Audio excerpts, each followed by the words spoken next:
여기서 자칫하면 내 감독 행동이 끝날 수도 있겠구나. 사실상 선상반란 직전까지 가게 된 거예요.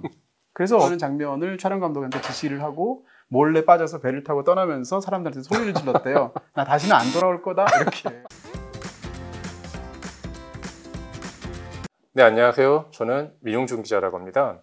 오늘 이동진의 파이아키아 새로운 코너를 진행할 예정인데요. 자, 일단 그 전에 역시나 이동진의 파이아키아니까 이동진 작가님을 모시고 또 인사를 드리도록 하겠습니다. 네네. 뭐 익숙하시죠? 안녕하세요, 이동진입니다. 네네. 일단 오늘 또 새로운 코너를 진행하기로 했는데 오늘 약간 영화에 집중하는 코너가 됐어요. 그래서 한 감독의 그러네요. 그 초창기의 어떤 대표 작가 그리고 최근작을 함께 보는 그런 코너가 됐는데요. 네. 아무리 유명한 감독이나 배우라 할지라도 초창기를 우리가 잘 모르는 경우도 있잖아요. 어떤 유명한 감독, 뛰어난 어떤 배우 이런 사람들의 초기와 가장 최근을 비교하는 그런 코너를 저희가 기획을 했고요. 네. 그렇게 해서 누구죠? 네, 지금 사실 오늘 앞에 여기 답안지를 깔아놓고 너무 힌트가 있는데 네, 바로 스티븐 스필버그입니다. 네. 네. 어떻게 생각하면 할리우드의 대명사 이렇게 얘기할 수도 있을 것 같고요. 그렇죠. 사실 영화 역사를 통틀어서 스티븐 스필버그만큼 뭐라고 그럴까요? 감독으로서뿐만 아니라 뭐 제작자로서 등등등 해서 이렇게까지 많은 커리어를 가진 이렇게 아주 화려한 커리어와 영향력을 가졌던 그런 감독이 있을까 싶을 정도로 그야말로 할리우드 하면 곧 스필버그가 대명사처럼 말할 수 있는 그런 감독이 아닐까 싶습니다. 그 어떻게 보면 20세기에 거의 할리우드 영화계를 이끈 감독을 넘어서 거의 아이콘으로 꼽히는 사람이잖아요. 그렇죠. 네. 네, 아마 세상에 제일 유명한 감독 이름이 아닐까? 제가 갖고 있는 이 스필버그의 이제 DVD들 쫙 보여드렸는데 이거 외에도 영화들이 굉장히 많고요. 그렇죠. 네, 오늘은 그 중에서 이제 초기와 후기를 얘기할 텐데 스필버그가 사실 초기부터 흥행의 제왕이었지 않습니까? 아, 그렇죠. 네. 근데 초반에 한 1, 20년 정도는 오히려 그게 컴플렉스였어요. 본인이 흥행은 너무 잘해서 뭐 E.T. 같은 영화, 주라기 같은 영화 이런 엄청난 영화들이 있었는데 그럼에도 불구하고 이상하게 아카데미에서 계속 물을 먹기도 했고 아, 그렇죠. 평론가들 입장에서는 흥행력은 뛰어나지만 아직 유아기적에 머무르는 어떤 세계를 심하게 얘기하면 어떤 사람은 유치하다고 말을 하기까지 그렇죠. 했던 그런 감독 정도를 폄하하는 그런 시선이 있었는데 굉장히 저평가받는 감독이었죠. 그렇습니다. 근데 이제 이분도 감독 생활 한 50여 년 생활이 지나고 지금 현재 보니까 이분의 커리어는 일단 아무도 건드릴 수가 없게 됐고 그렇죠. 네. 이제는 단순히 흥행력뿐만 아니라 영화를 만들어내는 어떤 이분의 작품 세계도 평론가들에게도 확고한 어떤 인정을 받고 있는 저 역시 위대한 감독이라고 생각하고요. 그 조흐란 영화를 저희가 오늘 이야기할 차례잖아요. 네. 근데 조흐가 사실은 거의 없던 시장을 만들어낸 영화였다라고 하더라고요. 그렇죠. 그 여름에 영화를 정말 많이 보는 시즌이다라는 생각을 하잖아요. 네.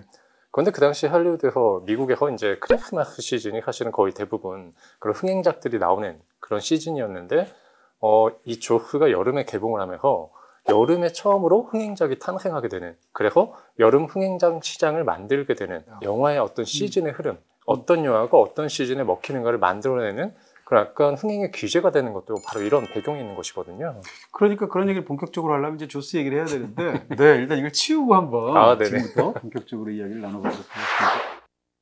지금 할리우드의 어떤 뭐라고 그럴까요? 먹고 사는 방식, 굴러가는 방식 이런 것이 어떻게 보면 스필버그로부터 시작됐다고 할 수 있어요. 스필버그가 모든 걸 다 만든 건 그렇죠. 아니지만 네네. 우리가 요즘 블록버스터라는 표현을 쓰게 되는데 그런 어떤 거대한 영화들을 만들게 됐는데 그게 어떻게 생각하면 그 효시에 시작하는 작품이 바로 조스예요. 그렇죠. 그리고 이제 2년 뒤에 스타워즈가 나오게 되는 건데 그렇죠. 그렇게 본다면 스필버그와 조지 루카스는 어떻게 보면 할리우드 블록버스터의 문법을 내부적으로나 아니면 그 맥락, 다시 말하면 산업적으로나 이런 부분에서 만들었다고 볼 수 있고요. 그 전까지는 영화들을 개봉할 때 순차 개봉을 했거든요. 아, 그렇죠. 그랬는데 조스에 이르러서 영화사에서 거대한 예산을 들여서 한 번에 일단 수백 개 극장에서 했고 그러다가 늘려가는 방식으로 해서 한참 올라갔을 땐 2, 3천 개 극장을 그 당시에 했었단 말이에요. 70년대. 그런 부분에서 본다면 산업적으로도 조스가 미친 영향이 굉장히 크다고 말할 수 있겠죠. 그렇죠. 그리고 사실 방금 이제 조지 루카스의 스타워즈 얘기도 해주셨는데 그 조스는 사실은 그 스타워즈가 첫 작품은 그렇게 대작으로 꼽힌 작품들은 아니었거든요. 그렇죠. 네. 네. 그러니까 막 지금 들어가는 어떤 천문학적인 규모의 그런 제작비가 들어간 영화가 아니었는데 이 작품들이 성공을 하면서 뭔가 규모를 크게 넓혀낼 수 있는 블록버스터의 어떤 초창기 작품의 모델이 되는 그런 역할을 했던 것도 사실이에요. 그래서 어떻게 보면 할리우드의 어떤 그 규모를 굉장히 팽창시키는 데 큰 역할을 했던 감독 중에 하나가 스필버그이기도 하고 뭐 조지 루카스도 있고 심지어 어떻게 보면 로버트 저메키스 같은 그런 백투 더 퓨처 같은 영화를 만들어낸 그런 감독들이 막 탄생한 시기이기도 했잖아요. 근데 이들이 굉장히 재밌는 게 동서양을 막론한 어떤 영화광들이었던 그런 것들도 굉장히 좀 재밌는 시대였던 것 같아요. 영화 역사에서 새로운 세대였던 시작인 그렇죠. 거죠. 네. 그래서 홈비디오 문화에도 굉장히 좀 익숙하고 그래서 8mm 카메라를 들고 유년 시절부터 카메라로 영화를 찍어본 경험이 있고 이런 감독들이 자라서 뭔가 할리우드의 새로운 어떻게 보면 좀 뉴 웨이브라고 할 수 있는 그런 흐름을 만들어낸 맞습니다. 그런 세대이기도 하거든요. 네, 스티븐 스필버그는 사실 잘 알린 것처럼 어려서부터 그냥 영화에 완전히 홀릭된 사람이잖아요. 그렇죠. 네, 그렇게 해서 10대 시절부터 영화를 좋아했을 뿐만 아니라 직접 만들기도 했는데 어떻게 보면 이 사람의 데뷔작은 고등학교 때 만든 거예요. 장편 영화로 파이어라이트라는 영화가 그렇죠. 있는데 이 작품이 나중에 여기서 모태가 돼서 만든 작품이 바로 클로스 인카운터예요. 미지와의 조우의 어떤 원형 같은 그런 작품인데 그렇죠. 이런 걸 고등학교 때 만들어서 극장에 걸어가지고 심지어는 그 제작비가 $600밖에 안 들었는데 그 이상의 수익을 얻어냈으니까 기본적으로 영화의 메커니즘이나 이 제작 마인드도 굉장한 사람이고요. 근데 보통 이제 이 사람의 데뷔작을 어떻게 보느냐? 일반적으로는 이제 듀얼이라는 영화로 봅니다. 그렇죠. 네. 뭐 한국에서는 대결이라는 제목으로도 보통 말을 많이 하는데, 근데 이 영화는 또 텔레비전 영화거든요. 맞습니다. 근데 이게 나온 게 1971년도예요. 그렇게 보면 올해 데뷔 50주년이에요, 감독 데뷔. 그렇네요. 그렇죠.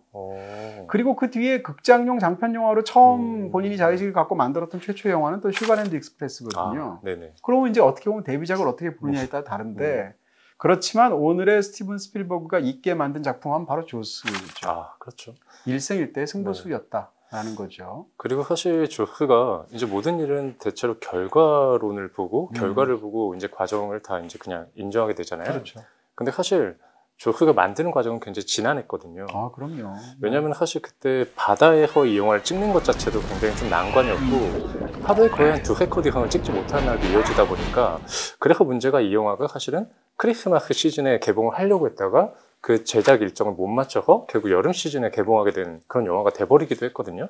근데 스필버그가 이 영화를 찍으면서 여기서 자칫하면 내 감독 행동이 끝날 수도 있겠구나 이런 생각을 했다 그래요. 그렇죠. 그런데 결국에는 이 영화가 사실은 굉장한 흥행을 하고 어떻게 보면 스필버그가 거의 할리우드의 어떻게 보면 제임스 카메론 이전에 할리우드의 왕은 사실 스필버그가 아니었나라는 생각이 드는데 그런 위치로 올려내는 그런 영화가 됐잖아요.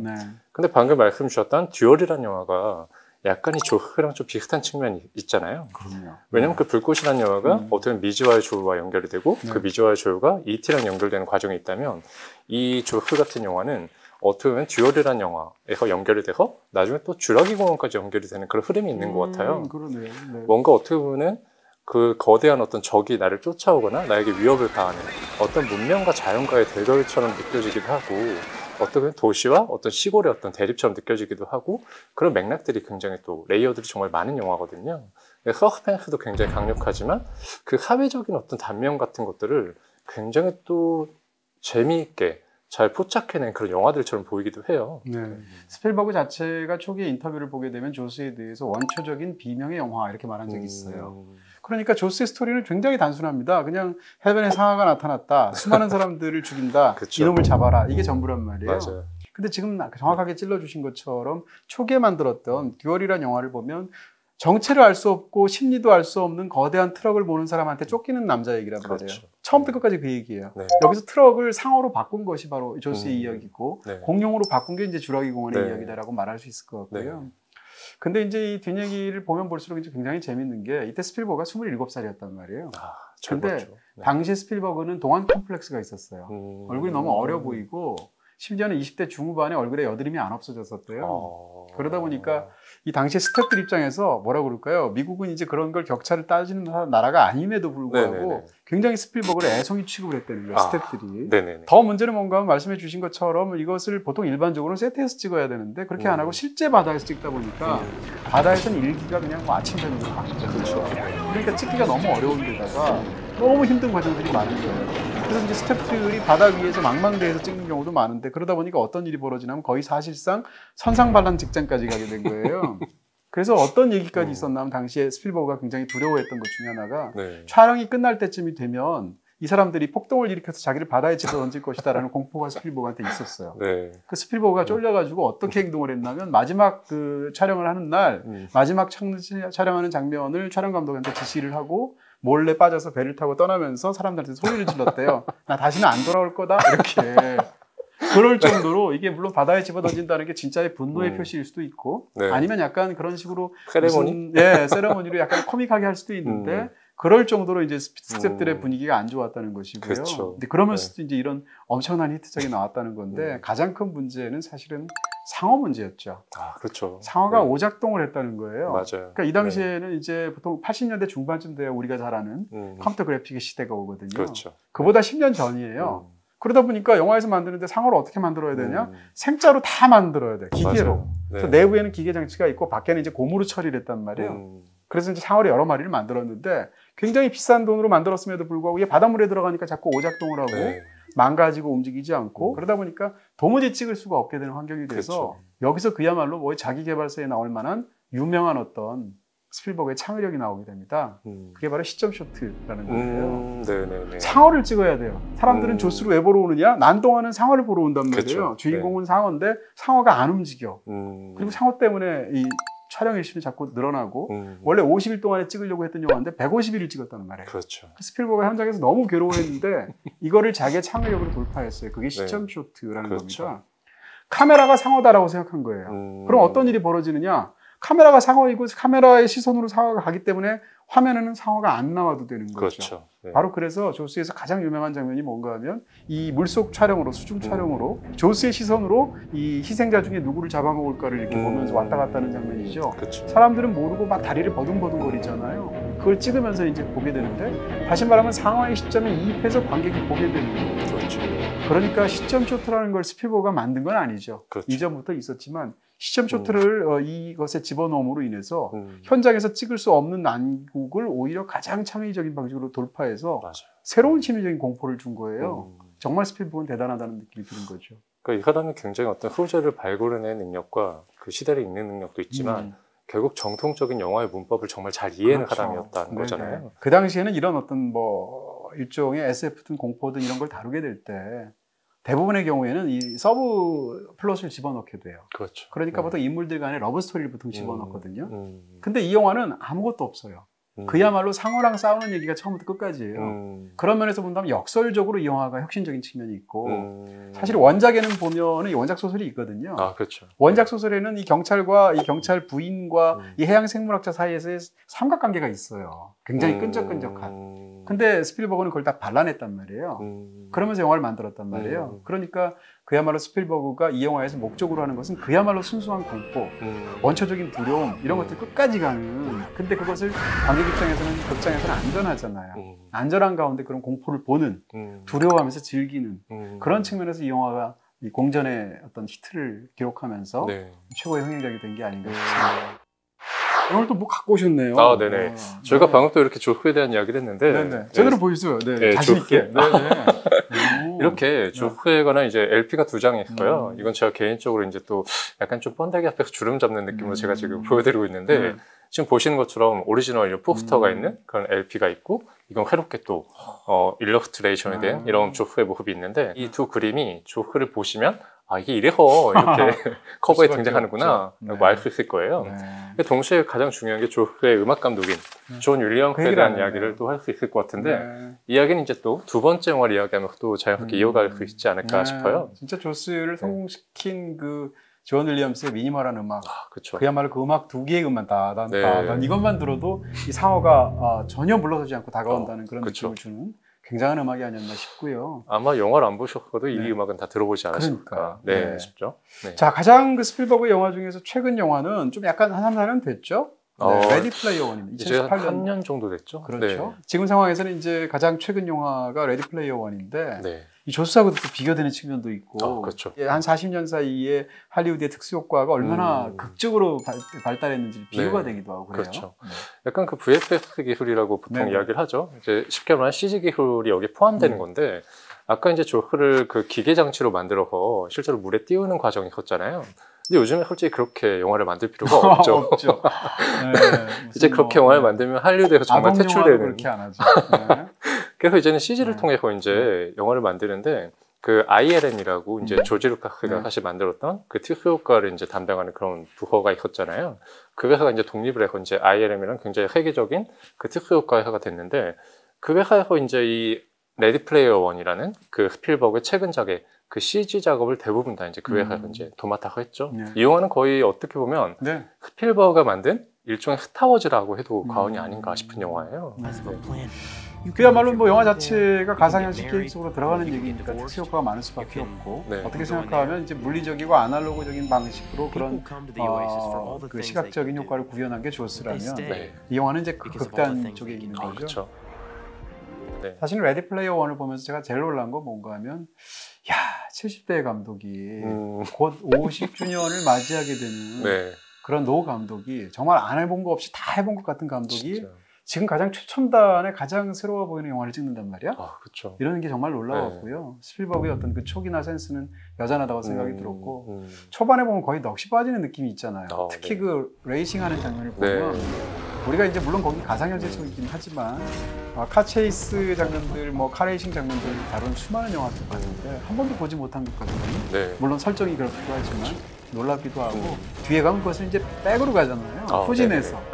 후진해서 갈 때 보면 후진해서 그 지하의 통로를 가는 주인공과 밖에서 순방향으로 가게 되는 그런 어떤 실제 레이싱 장면이 겹치게 되는데 이 내부를 이 녹색으로 처리를 했지 않습니까? 저는 그걸 보면서 무슨 생각이 드냐면 특수효과에서 항상 사용하는 그린스크린 같은 거예요. 그렇게 보니까 이것이 어떻게 보면 특수효과를 만들어내는 현대의 디지털 기술의 어떤 원형 같은 것을 영화화한 것이 아닐까? 뭐 예를 들면 이런 생각이 들기도 하고 그 다음에 그 자체로 본인이 경기를 하면서 후진을 하면서 밖에서 자기가 이제까지 보았던 실패했던 경기를 또 보는 거잖아요.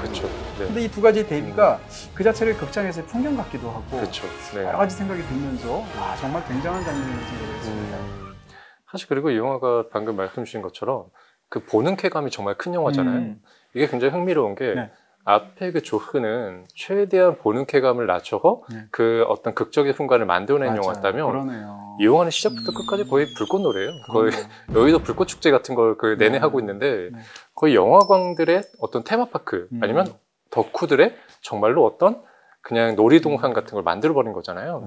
아마도 이 영화를 보면서 약간 계속 탄성을 지르면서 보신 분들이 꽤 많았을 것 같아요. 특히나 뭐 백투더 퓨처의 그 드로이안이나 이런 것들이 나올 때.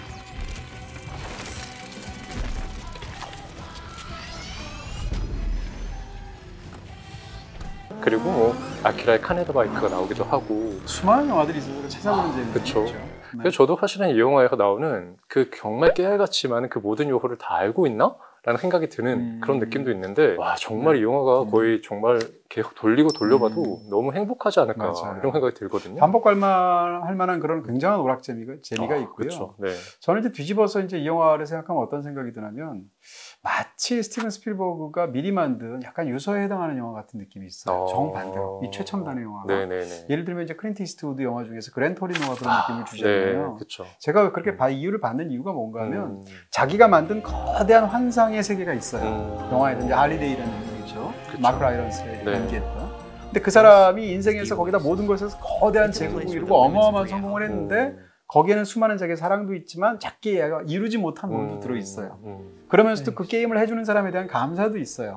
이 모든 게 들어가 있고요. 영화에서 마지막으로 할리데이라는 인물이 퇴장할 때 어떻게 퇴장하냐면 어린 시절에 자기 자신을 데리고 퇴장을 하는데 그러면서 주인공한테 웨이드한테 뭐라고 얘기하냐면 내가 만든 게임을 이렇게 재밌게 즐겨줘서 너무 고맙다 라고 하고 퇴장한단 말이에요. 저는 이 장면이 사실 스필버그 하면 우리가 떠오르는 것이 어렸을 때는 피터팬의 이미지였단 말이에요. 그 사람이 어린 시절하고 관련이 돼 있단 말이에요. 이티라든지 이런 등등의 영화들.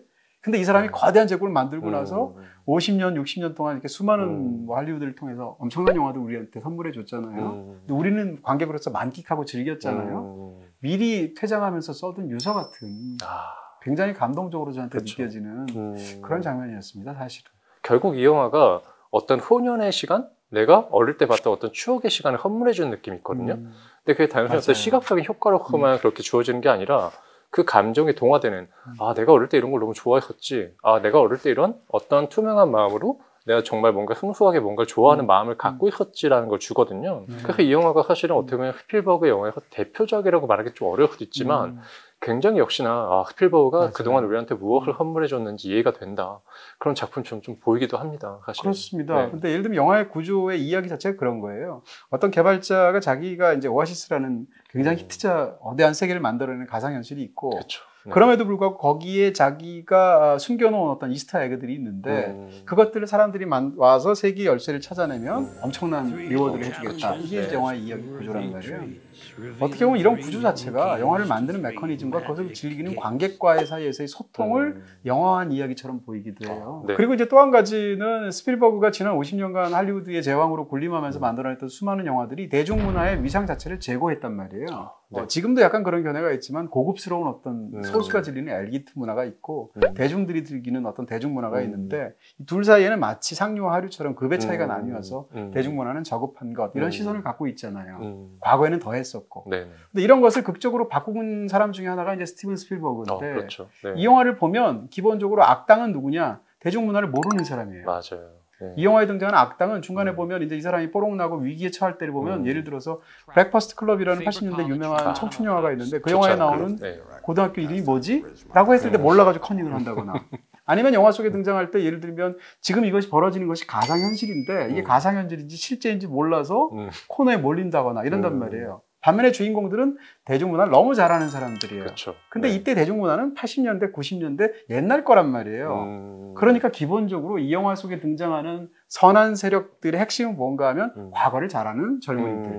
그 다음에 대중문화 지식을 교양으로 습득한 사람들이란 말이에요. 그런 측면에서 본다면 이 지난 50년간 이 대중문화의 어떤 위상을 바꾸는 데 있어서 상당히 기여한 스필버그의 어떤 대중문화에 대한 관자체가 들어간 것처럼도 보이죠. 그렇죠. 그런 면에서도 굉장히 흥미로운 거죠. 그리고 이 영화가 결국 그 게임의 승리자 뭔가 수여하는 일종 약간 트로피 같은 게 있어요. 약간 그걸 약간 그 금색으로 된 계란 같은 건데 이스터 에그라고 하잖아요. 이 영화가 결국에는 어떤 게임 문화와 그 영화 문화가 어떻게 연결되어 있는가를 보여주는 영화예요. 네. 왜냐면 게임에서 그 뭔가 숨겨져 있는 코드를 찾아내는 그런 재미가 이제 이스터 에그를 찾는다라고 보통 이야기를 하잖아요. 근데 요즘에 그 마블 영화나 이런 걸 보면 이스터 에그가 있고 이런 얘기를 하잖아요. 그러니까 결국에는 요즘 엔터테인먼트 산업이 게임과 영화가 어느 정도 서로 간의 호흡을 같이 긴밀하게 이어가고 있는가를 신기하게도 70대 노장 감독이 이야기를 하는 거예요. 그런 점에서도 약간 스필버그가 정말 대단한 감독이구나 이런 생각이 들기도 합니다. 중요한 얘기 해주셨습니다. 자, 그래서 이제 저희가 오늘 이렇게 스필버그에 대한 이야기를 해봤는데 정말 시간이 짧네요. 당연히 짧죠. 사실 스필버그에 대해서 뭐 한 6달 이렇게 잡고 하나씩 그냥 깨기 위해서 듀얼부터 시작해서 그렇죠? 웨스트사이드 스토리에 대한 기대까지 이렇게 하면 좋을 텐데 항상 또 모든 것은 또 시간이나 이런 것도 제약이 되어 있으니까요. 또 뭐 그런 한계 속에서 또 만드는 것이 영화이기도 하고 또 방송이기도 하니까. 오늘 또 모처럼 속 시원히 오늘 너무 재밌으셨죠? 날아다니셨어요. 훌륭하셨습니다. 스필버그 감독 저도 너무 좋아하니까 오래 하셨으면 좋겠는데. 저도 그래요. 정말. 그런 생각이 들면서 사실은 두 영화를 보면서 이상하게 뭉클한 느낌도 조스 보면서 뭉클한 거 이상하잖아요. 근데 다시 보면서도 뭉클한 느낌이 들었습니다. 이 조스와 레디 플레이어 원 모두 다 BTV에서 볼 수 있다고 하니까요. 뭐 이 기회에 한번 꼭 찾아보시면 좋을 것 같습니다. 또 의외로 조스 안 보신 분들도 많으니까 이번 한번 건 보시면 꼭 보세요. 특히 마지막에 한 30분 보시면 와 70년대 이랬구나 이런 생각이 드실 겁니다.